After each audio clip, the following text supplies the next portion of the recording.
entering FECFESCON into the beginning of your wonderful journey to reach your dreams. We invite you to experience education in a faith Islamic environment. Come, study at a campus dedicated exclusively to those at Malakpet and Tolichopi. With NEET and IIT JEE mains integrated coaching. Hyderabad के MP और AIMIM party के supremo president जनाब barrister Asaduddin Owaisi ने जो है आज एक press conference की और उसमें इन्होंने बताया कि अमित शाह जी का इनको कॉल भी आया था और एक मीटिंग होने वाली है। अगर टिकट मिल जाएगा फ्लैट का तो फौरन जो है असदुद्दीन अवैसी दिल्ली रवाना होंगे, क्योंकि जम्मू कश्मीर फलगाम के लिए एक मीटिंग होने वाली है, उसमें ये भी शिरकत करेंगे। Central government all party meeting बुला रही है,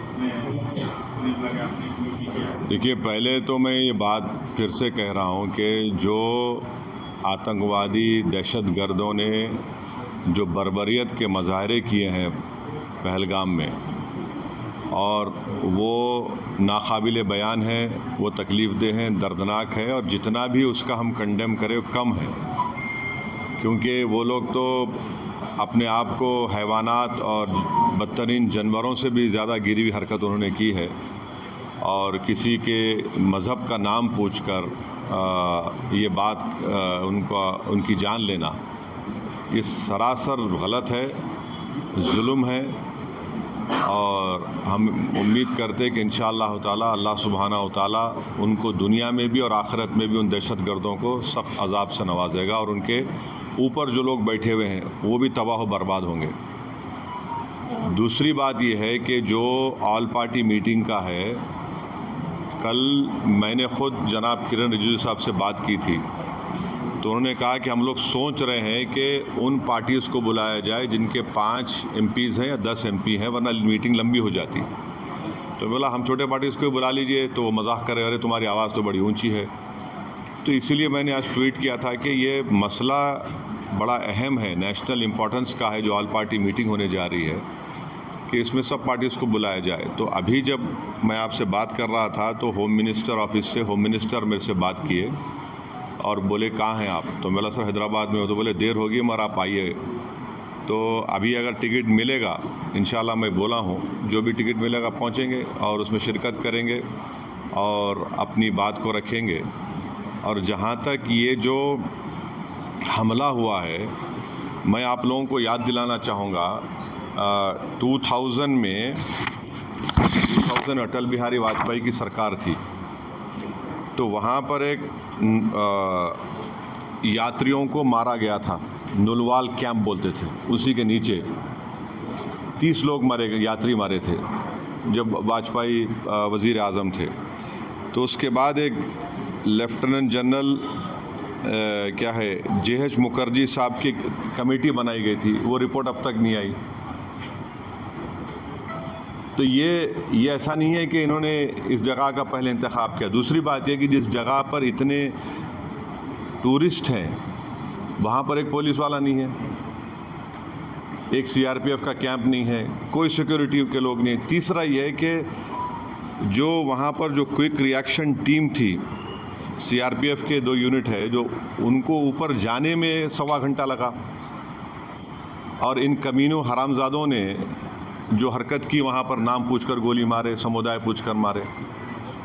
तो ये इसकी अकाउंटेबिलिटी तो होनी चाहिए। और यकीनन ये दहशतगर्द हमारे पड़ोसी मुल्क पाकिस्तान से आए, पाकिस्तान के ISI, पाकिस्तान के जो उनका इस्टेब्लिशमेंट है, उनकी पूरी तायीद और पूरी सपोर्ट उनको हासिल है। चौथी बात यह है कि ये बॉर्डर कैसे क्रॉस करके आए, कौन जिम्मेदार है इसका? अगर वो पहलगाम तक आ गए तो श्रीनगर तक भी पहुंच सकते। कितनी दूर है श्रीनगर वहाँ पे इन लोगों के लिए? तो ये यकीनन अकाउंटेबिलिटी फिक्स होनी चाहिए, और इन जालिमों से, इन कमीनों से, जिन्होंने जिन 26 लोगों की जानें ली हैं, उनसे इंसाफ उसी वक्त होगा जब अकाउंटेबिलिटी भी फिक्स होगी और इन लोगों को कैफर किरदार तक पहुंचाएंगे, इन दहशतगर्दों को।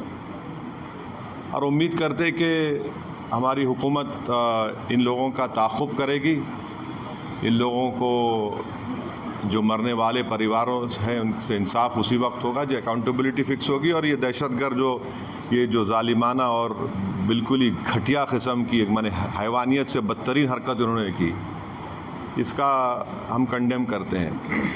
तीसरी बात ये छठी बात यह है कि अंग्रेज़ी का एक बहुत बड़ा अखबार है टाइम्स ऑफ इंडिया। मैं समझ नहीं पा रहा हूँ कि उन्होंने इस तरह की हेडलाइन कैसे कैरी की द कलमा सेव देम। आप इस तरह की हेडलाइन कैसे लगाते बताइए आप तो पूरे मुसलमानों को ही आप दोषी करार दे रहे हैं। भाई वो आतंकवादियों का कोई मज़हब नहीं होता, वो दहशतगर्द हैं, वो तो आईएसआई की आईसिस की आइडियोलॉजी पे चलने वाले कुत्ते हैं ये लोग।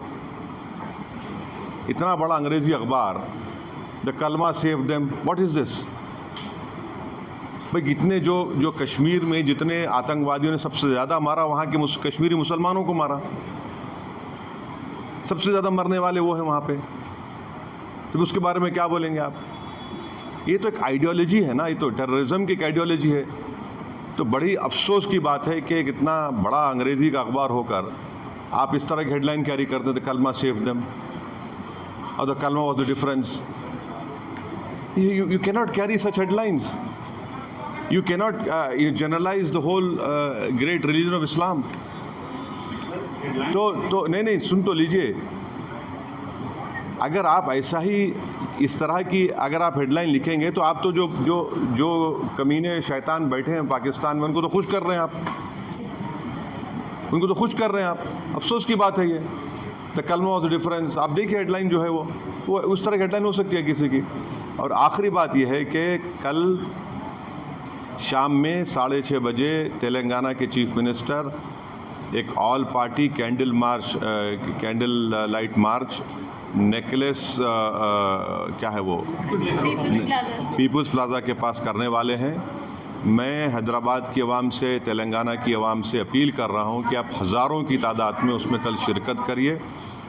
हमको एक होकर